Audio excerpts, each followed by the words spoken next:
sitting there with some clients, I think you've got to understand the types and how they affect the retirement phase, right? And I think they all have different parts in the retirement system, especially when you change into that retirement system.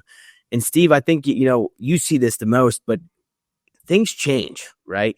These products, right? The financial vehicles that have been around all these years, they change dramatically, really every year and every decade, and what we're seeing is a change of the types of the, annuity word that always comes out, because people, when they hear annuity, they think of one thing. They think of, oh, I'm going to throw my money into a company and I get paid out a certain amount, either for life, just like Jim said, or for a certain period of time.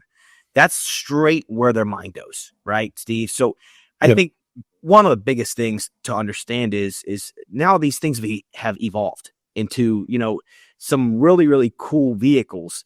Now not every annuity is for every person, right? There's going to be different circumstances. And that's exactly what I go over with a lot of clients, is depending on, really every client's goals. Everyone's unique. So it depends on your specific goals and needs in the retirement, phase of what type of annuity you need, right? Whether it's a fixed, variable, or your fixed index side. Now, Steve, we've been seeing a big popularity, with fixed index. Why do you think so? And I want to ask you this question because I feel like you've, in your 30 years, you've seen, every single change of the annuity and it kind of evolving into more of a growth side, right? Instead of just a payout. What's so popular about the fixed index, Steve? Well, you mentioned it earlier, David. When I've seen, 30 years ago when I got in this business, the annuities were pretty vanilla.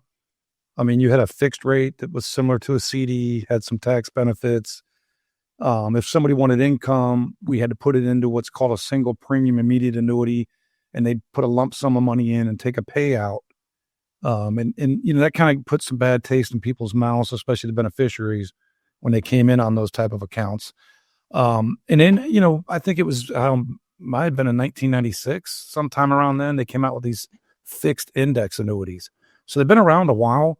That's what, 30 some years. Yeah. They came out right before I got started. But I think when you're looking at these index annuities, the way they've evolved, they've gotten better for the consumer because of the competition.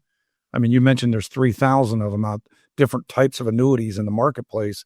So anytime there's people coming into the marketplace, they're trying to up the other companies so somebody will buy their, get in their investment. So we've seen these things improving, especially with the baby boomers, the silver tsunami, all these people going into this retirement phase. Now they're looking at, hey, this may be a viable option for my portfolio. And because the way the index annuities work, you can link it to an index like the S&P 500. So you take the guessing game away from the insurance company. Before, when I did annuities, we had no idea what it was going to renew at. They could renew at 3%, they could renew at 6 or 5. It was all whatever that insurance company wanted to give the client.